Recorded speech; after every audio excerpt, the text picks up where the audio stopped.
ಪ್ರಿಯ ನಿರೀಕ್ಷಕರೇ ನಮಸ್ಕಾರ. ಬೀರ್ಬಲ್ನ ವಿಶೇಷ ಕಾರ್ಯಕ್ರಮಕ್ಕೆ ಆತ್ಮೀಯವಾದ ಸ್ವಾಗತ.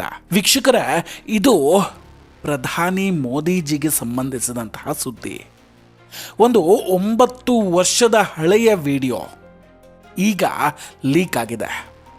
ಇಸ್ರೇಲ್ನಲ್ಲಿ ಮೋದಿಜಿ ಹಾಡು ಹೇಳ್ತಾ ಡ್ಯಾನ್ಸ್ ಮಾಡ್ತಿದ್ದಿದ್ದು ಯಾರ ಜೊತೆ? ಯಾರು ಆ ಹುಡುಗಿ? ಇದೇನಾ ಕಾಂಗ್ರೆಸ್ ನಾಯಕರು ಹೇಳಿದ ಆ ಸೀಕ್ರೆಟ್ ಎಪ್ಸ್ಟೀನ್ ಫೈಲ್? ಪ್ರತಿಯೊಬ್ಬ ಮೋದಿ ಅಭಿಮಾನಿಯೂ ಕೂಡ ಈ ವಿಡಿಯೋವನ್ನು ಕೊನೆವರೆಗೂ ಮಿಸ್ ಮಾಡದೆ ನೋಡಲೇಬೇಕು. ಅದಕ್ಕೂ ಮುನ್ನ ನೀವಿನ್ನೂ ನಮ್ಮ ಬೀರ್ಬಲ್ ಚಾನಲನ್ನು ಸಬ್ಸ್ಕ್ರೈಬ್ ಮಾಡಿಲ್ಲ ಅಂದರೆ ಈ ಕೂಡಲೇ ಸಬ್ಸ್ಕ್ರೈಬ್ ಮಾಡಿ ಹಾಗೂ ಬೆಲ್ ಐಕಾನನ್ನು ಕ್ಲಿಕ್ ಮಾಡಿ. ವೀಕ್ಷಕರೇ, ರೀಸೆಂಟಾಗಿ ಒಂದು ವಿಡಿಯೋವನ್ನು ಮಾಡಿದ್ವಿ, ಒಂದು ಸೀಕ್ರೆಟ್ ಫೈಲ್. ಅದರಲ್ಲಿ ಒಬ್ಬ ಲೈಂಗಿಕ ಅಪರಾಧಿಗೆ ಸಂಬಂಧಿಸಿದಂತಹ ರೆಕಾರ್ಡ್ಸ್ಗಳು ಜೊತೆಗೆ 30 ಲಕ್ಷ ಪುಟಗಳ ದಾಖಲೆ, 1,80,000 ಫೋಟೋಗಳು, ಹಾಗೇನೆ 2,000 ವಿಡಿಯೋಗಳು. ಜಗತ್ತಿನ ದೊಡ್ಡ ದೊಡ್ಡ ರಾಜಕಾರಣಿಗಳಿಂದ ಹಿಡಿದು ಉದ್ಯಮಿಗಳವರೆಗಿನ ಡರ್ಟಿ ಸೀಕ್ರೆಟ್ಸ್. ಅಮೆರಿಕಾದಲ್ಲಿ ಈ ಫೈಲ್ಸ್ ಓಪನ್ ಆಗಿದ್ದ ತಡ ಭಾರತದ ರಾಜಕೀಯದಲ್ಲಿ ಈಗ ದೊಡ್ಡ ಸಂಚಲನವೇ ಸೃಷ್ಟಿಯಾಗಿದೆ. ಯಾಕಂದರೆ ಒಬ್ಬ ಲೈಂಗಿಕ ಅಪರಾಧಿಯ ಫೈಲ್ಸ್ನಲ್ಲಿ ಮೋದಿಜಿಯ ಹೆಸರು ಕೂಡ ಈಗ ಕಾಣಿಸ್ಕೊಂಡಿದೆ. ಜೊತೆಗೆ ಮೋದಿಜಿ ಅವರಿಗೆ ಸಂಬಂಧಿಸಿದ ಒಂದು ವಿಡಿಯೋ ಕೂಡ ಈಗ ವೈರಲ್ ಆಗ್ತಾ ಇದೆ. ಅಷ್ಟಕ್ಕೂ ಮೋದಿಜಿಗೂ ಅಮೆರಿಕದ ಈ ಲೈಂಗಿಕ ಅಪರಾಧಿಗೂ ಏನು ಸಂಬಂಧ? ಮೋದಿಜಿ ಹೆಸರು ಇದರಲ್ಲಿ ತಗಲಾಕೊಂಡಿದ್ಯಾಕೆ? ಟ್ರಾಪ್ನಲ್ಲೇನಾದರೂ ಮೋದಿಜಿ ಸಿಕ್ಕಾಕೊಂಡ್ರ? ಇದೆಲ್ಲ ಚರ್ಚೆಗಳು ಶುರುವಾಗಿದ್ವು. ಈಗ ಇದೆಲ್ಲದರ ನಡುವೆ ಒಂದು ಎಕ್ಸ್ಕ್ಲೂಸಿವ್ ವಿಡಿಯೋ ಹೊರಗೆ ಬಿದ್ದಿದೆ. ಕಾಂಗ್ರೆಸ್ ನಾಯಕರು ಆರೋಪ ಮಾಡ್ದಂಗೆ ಮೋದಿಜಿ ಡ್ಯಾನ್ಸ್ ಮಾಡ್ತಿರುವಂತಹ ವಿಡಿಯೋ ಏನಿದೆ ಅದು ಹೊರಗೆ ಬಂದಿದೆ. ಯಾವ ವಿಡಿಯೋ ಅದು?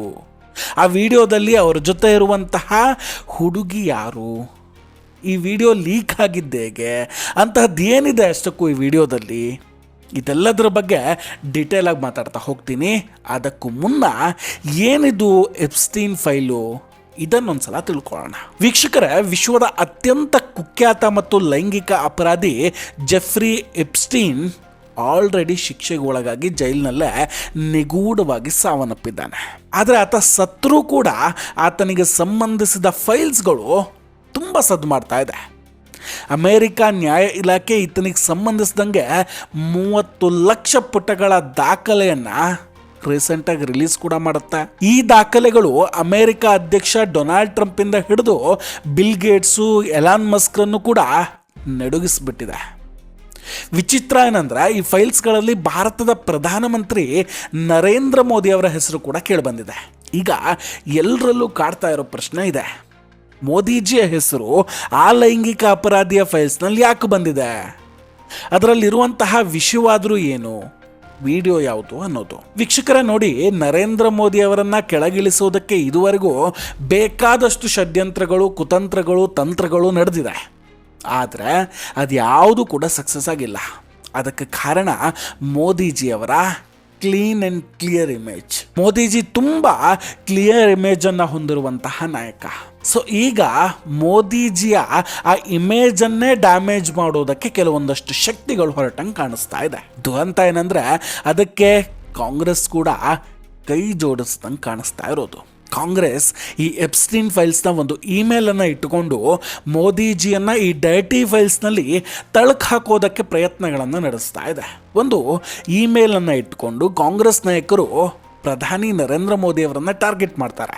ಮೋದಿಜಿ ಅಮೆರಿಕದ ಆ ಲೈಂಗಿಕ ಅಪರಾಧಿಯ ಸಲಹೆಯನ್ನು ಪಡೆದಿದ್ದಾರೆ. ಜೊತೆಗೆ ಅಮೆರಿಕದ ಅಧ್ಯಕ್ಷರ ಲಾಭಕ್ಕಾಗಿ ಇಸ್ರೇಲ್ನಲ್ಲಿ ಹಾಡ್ತಾ ಕುಣಿತಾ ಇದ್ರು ಅಂತ ಹೇಳ್ತಾ ಇದ್ದಾರೆ. ಪವನ್ ಖೇಡಾ ಅವರು ಟ್ವೀಟ್ ಮಾಡಿ ಹೇಳ್ತಾರೆ, ಇದು ರಾಷ್ಟ್ರೀಯ ಅವಮಾನದ ವಿಷಯ. ಪ್ರಧಾನಿಯವರು ಜೆಫ್ರಿ ಎಪ್ಸ್ಟೀನ್ನಿಂದ ಯಾಕೆ ಸಲಹೆಯನ್ನು ಪಡ್ಕೊಳ್ತಾ ಇದ್ರು? ಜೆಫ್ರಿ ಎಪ್ಸ್ಟೀನ್ ಅಮೆರಿಕಾದಲ್ಲಿ ಅಪ್ರಾಪ್ತರ ಲೈಂಗಿಕ ಶೋಷಣೆ ಮತ್ತು ಅತ್ಯಾಚಾರದ ಆರೋಪ ಎದುರಿಸ್ತಿರುವಂತಹ ಅಪರಾಧಿ. ಅವ್ರ ಜೊತೆ ಮೋದಿಜಿ ಸಂಬಂಧ ಏನು ಅಂತ ಕೇಳ್ತಾ ಇದ್ದಾರೆ. ಭಾರತದ ಪ್ರಧಾನಿ ನರೇಂದ್ರ ಮೋದಿ ಆತನ ಸಲಹೆಯನ್ನು ಪಾಲಿಸಿಬಿಟ್ಟಿದ್ದಾರೆ. ಅಮೆರಿಕದ ಅಧ್ಯಕ್ಷರಿಗೆ ಲಾಭ ಮಾಡಿಕೊಡೋದಕ್ಕೆ ಇಸ್ರೇಲ್ನಲ್ಲಿ ಕಾರ್ಯಕ್ರಮಗಳನ್ನು ಮಾಡಿದ್ರು ಅಂತ ಕಾಂಗ್ರೆಸ್ ಮಂದಿ ಈಗ ಆರೋಪವನ್ನು ಮಾಡ್ತಾ ಇದ್ದಾರೆ. ಇದರ ಜೊತೆಗೆ ಅಮೆರಿಕದ ನ್ಯಾಯ ಇಲಾಖೆಯ ಲಿಂಕನ್ನು ಕೂಡ ಹಂಚಿಕೊಂಡು ಭಾರತದ ಪ್ರಧಾನಿಯವರ ಹೆಸರು ಇಂತಹ ವ್ಯಕ್ತಿ ಜೊತೆ ಇದೆ ಅಂತ ಹೇಳ್ಕೊಂಡಿದ್ದಾರೆ. ವೀಕ್ಷಕರೇ, ಇದನ್ನೆಲ್ಲ ನೋಡಿದ ಮೇಲೆ ಒಂದು ಸ್ಪಷ್ಟವಾಗಿ ಅರ್ಥ ಆಗ್ತಿದೆ, ಇಲ್ಲಿ ಮೋದಿಜಿಯ ಇಮೇಜನ್ನು ಹಾಳು ಮಾಡೋದಕ್ಕೆ ಒಂದು ದೊಡ್ಡ ಪಿತೂರಿ ನಡೆದಿದೆ. ಆ್ಯಕ್ಚುಲಾಗಿ ಆ ಇಮೇಲ್ನಲ್ಲಿ ಏನಿದೆ ಅನ್ನೋದನ್ನು ಕೂಡ ಸರಿಯಾಗಿ ತಿಳಿದುಕೊಳ್ಳದೆ ಆರೋಪಗಳನ್ನು ಮಾಡೋ ಅಷ್ಟು ಮೂರ್ಖರಾಗಿಬಿಟ್ರೆ ಅವರೆಲ್ಲ. ಹಾಗಾದರೆ ಅಸಲಿಗೆ ವೀಕ್ಷಕರ, ಆ ಇಮೇಲ್ ಮೋದಿಜಿಯ ಕುರಿತು ಅಲ್ಲವೇ ಅಲ್ಲ, ಅದು ಕತಾರ್ ಬಗ್ಗೆ ನಡೆದಂತಹ ಚರ್ಚೆ. 2017ರಲ್ಲಿ ಕತಾರ್ ಮೇಲೆ ಭಯೋತ್ಪಾದನೆಗೆ ಸಹಕಾರ ಕೊಡ್ತಿದೆ ಅನ್ನೋ ಆರೋಪಗಳನ್ನು ಕೆಲವೊಂದಷ್ಟು ಗಲ್ಫ್ ದೇಶಗಳು ಮಾಡ್ತವೆ. ಆ ಟೈಮಲ್ಲಿ ಕತಾರ್ ಪಶ್ಚಿಮ ದೇಶಗಳು ಅಂದರೆ USA, ಇಸ್ರೇಲ್ ಜೊತೆ ಸ್ನೇಹ ಬೆಳೆಸ್ಬೇಕಂದ್ರೆ ತಮ್ಮ ನಿಲುವನ್ನು ಸ್ಪಷ್ಟವಾಗಿ ಹೇಳಬೇಕು ಅಂತ ಆ ಇಮೇಲ್ನಲ್ಲಿ ಹೇಳಲಾಗಿದೆ.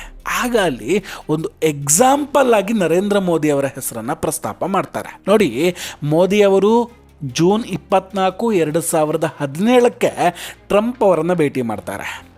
ನಂತರ ಅದೇ ವರ್ಷ ಜುಲೈ 3ರಿಂದ 6ರವರೆಗೆ ಇಸ್ರೇಲ್ ಭೇಟಿ ಮಾಡಿದರು. ಅಷ್ಟಕ್ಕೂ ಆ ಇಮೇಲ್ ಇರೋದು ಜುಲೈ 9, 2017.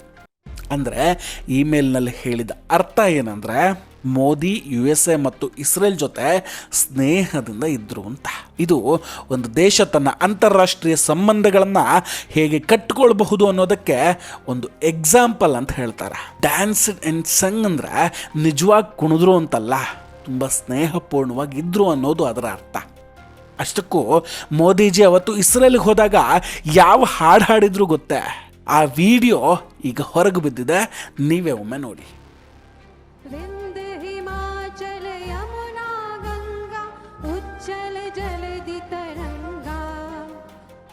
शुभ नामे जागे तब शुभ आशीष मांगे गाहे तब जय गाथा जन गण मंगलदायक जय हे भारत भाग्य विधाता.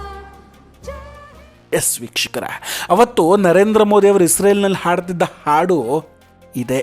ಇದರ ಬಗ್ಗೆ ಇಮೇಲ್ನಲ್ಲಿ ಕೂಡ ಉಲ್ಲೇಖ ಆಗಿರೋದು. ಆದರೆ ಕಾಮಾಲೆ ಕಣ್ಣಿಗೆ ಇಲ್ಲಿ ಕಂಡಿದ್ದೆಲ್ಲ ಹಳದಿಯೇ. ಅಷ್ಟಕ್ಕೂ ಪಾರ್ಟಿ ಮಾಡ್ತಾ ಕೈಯಲ್ಲಿ ಗ್ಲಾಸ್ ಹಿಡ್ಕೊಂಡು DJಗೆ ಕುಣಿದುಕೊಂಡು ಲಲನಿಯರ ಜೊತೆ ಮೋಜು ಮಾಡೋದಕ್ಕೆ ಅದು ಆ 54 ವರ್ಷದ ಯುವಕ ಇದ್ದಾನಲ್ಲ, ಅವನಲ್ಲ, ಇದು ನರೇಂದ್ರ ಮೋದಿ. ಕಾಲಿಟ್ಟ ಜಾಗದಲ್ಲಿ ಭಾರತೀಯ ಸಂಸ್ಕೃತಿಯನ್ನು ಪಸರಿಸುವಂತಹ ಹೆಮ್ಮೆಯ ಸನಾತನಿ. ಹಾಗೆ ಇಲ್ಲಿ ಇವರ ಇನ್ನೊಂದು ಆರೋಪ ಏನಂದ್ರೆ ಮೋದಿಜಿ ಈ ಲೈಂಗಿಕ ಅಪರಾಧಿಯ ಸಲಹೆಯನ್ನು ಪಡೆದ್ರು ಅನ್ನೋದು. ಅಸಲಿಗೆ ಮೋದಿಜಿ ಯಾರದಾದ್ರೂ ಸಲಹೆ ತೆಗೆದುಕೊಂಡಿದ್ದಾರೆ ಅನ್ನೋ ವಿಷಯವೇ ಅಲ್ಲಿ ಇರಲಿಲ್ಲ. ಈಗ ಇದೆಲ್ಲದರ ನಡುವೆ ಇನ್ನೊಂದು ಯಾವುದೋ ವಿಡಿಯೋ ಕೂಡ ವೈರಲ್ ಮಾಡ್ತಾ ಇದ್ದಾರೆ. ಯಾವುದೋ ವಿದೇಶಿ ದಂಪತಿಗಳ ಜೊತೆ ಮೋದಿಜಿ ಇರುವಂತಹ ವಿಡಿಯೋ. ಅದರ ಸತ್ಯಾಸತ್ಯತೆ ಕೂಡ ಸದ್ಯದಲ್ಲೇ ಹೊರಗೆ ಬರುತ್ತೆ ಬಿಡಿ. ಒಟ್ಟಿನಲ್ಲಿ ಹೇಳೋದಾದರೆ ಈ ಇಮೇಲ್ ಮೋದಿಜಿ ವಿರುದ್ಧದ ಆರೋಪ ಅಲ್ಲ. ಒಟ್ಟಿನಲ್ಲಿ ಇಲ್ಲಿ ಮೋದಿಜಿಯ ಹೆಸರನ್ನು ಕೆಡಿಸುವುದಕ್ಕೆ ಪಿತೂರಿಗಳು ನಡೀತಾ ಇದೆ. ಆದರೂ ಕೂಡ ಭಾರತದ ವಿದೇಶಾಂಗ ಸಚಿವಾಲಯ ಸ್ಪಷ್ಟನೆಯನ್ನು ಕೂಡ ಕೊಟ್ಟಿದೆ. ಪ್ರಧಾನಿ ಮೋದಿಯವರು ಇಸ್ರೇಲ್ಗೆ ಭೇಟಿ ನೀಡಿದ್ದೇನೋ ನಿಜ, ಆದರೆ ಅದು ಒಂದು ಅಧಿಕೃತ ಸರ್ಕಾರಿ ಪ್ರವಾಸ ಆಗಿತ್ತು.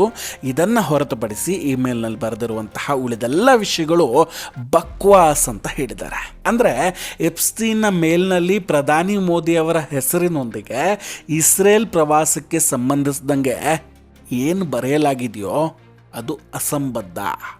ಅವನೊಬ್ಬ ಅಪರಾಧಿ, ಅವನ ಮಾತನ್ನು ನಂಬಾರದು ಅಂತ ಸರ್ಕಾರ ಸ್ಪಷ್ಟವಾಗಿ ಹೇಳಿದೆ.